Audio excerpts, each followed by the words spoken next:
How would you describe dubstep?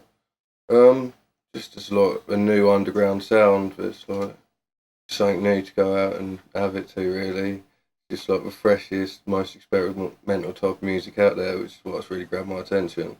I came from a drum and bass background really, where like everything's really formulaic really these days. I find, and with dubstep, I just found that you can play around more, and with the like speed of 140 BPM, that you can like throw a lot about more. And it's not all about what you put in. It's like sometimes about the sparseness where you leave bits out and like have little stops and that, like the little weird bits in it really. Well, I first got into it when someone from a drum and bass label said they were starting up a dubstep label, and just like I said, make some dubstep, like whatever you do, we'll just sign because like we know you're alright making tunes, you know, do alright here. So like I had a go at it and like made a few things that were alright, and then like just to get a like impression of the scene, I started listening to a few mixtapes by like N-Type and Scream and that, and like started hearing all these sick tunes, like stuff I'd never heard before. So I like started going out to it and went to a few nights. Like there was a dubstep room up in Fabric, and like Marianne Hobbs was playing in there, and I stayed in there the whole night, just throwing the most disgusting shapes all night. To look out for, well, like you know all the obvious names, but there's like loads of people, like local people, like Suspect and Switch Dubs, who are making some pretty sick stuff at the moment.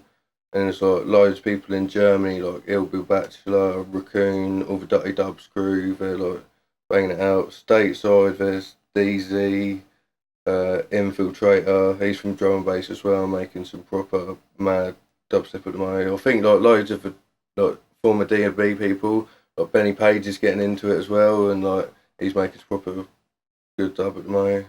But yeah, obviously people like Rusko and that, he's killing it at the moment. Every track he does is just fire. And trying to think of who else.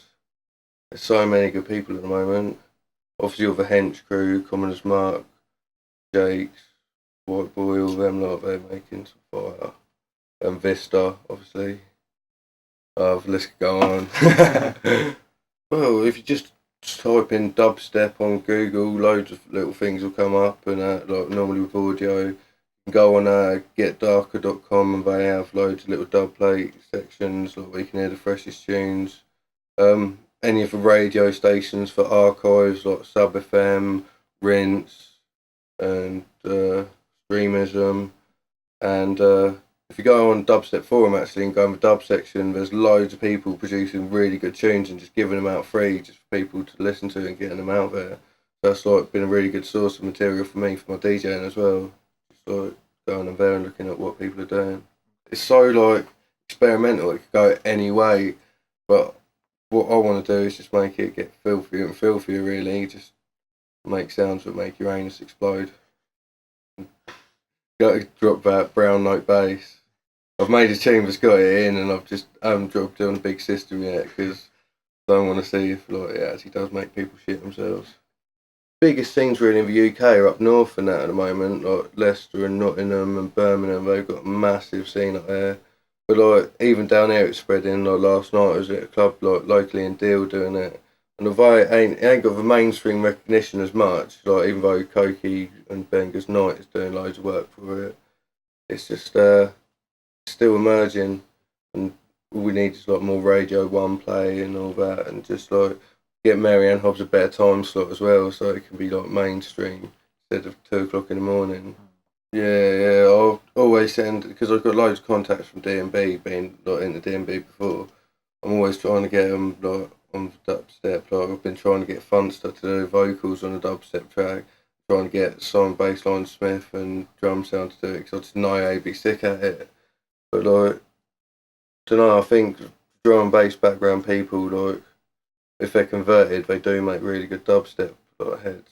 And like, it's seen like some people thought it was boring before because first the earlier wave of dubstep was quite simply produced, but now it's just getting to like next level production where everything's like so tight and intense. But like, I don't see how everyone ain't gonna be converted to it. I spend like most of my time on my computer making tunes. My girlfriend gets like jealous of Reason and threatens to beat up my computer. But yeah, like some tunes I can knock out in a day. In fact, I'll show you one that I made just in about 2 hours the other night. Sometimes once you get into a role, you can just copy and paste things, and you just have to do little edits on it and that, and then, well, some could call it lazy ways of making tunes, but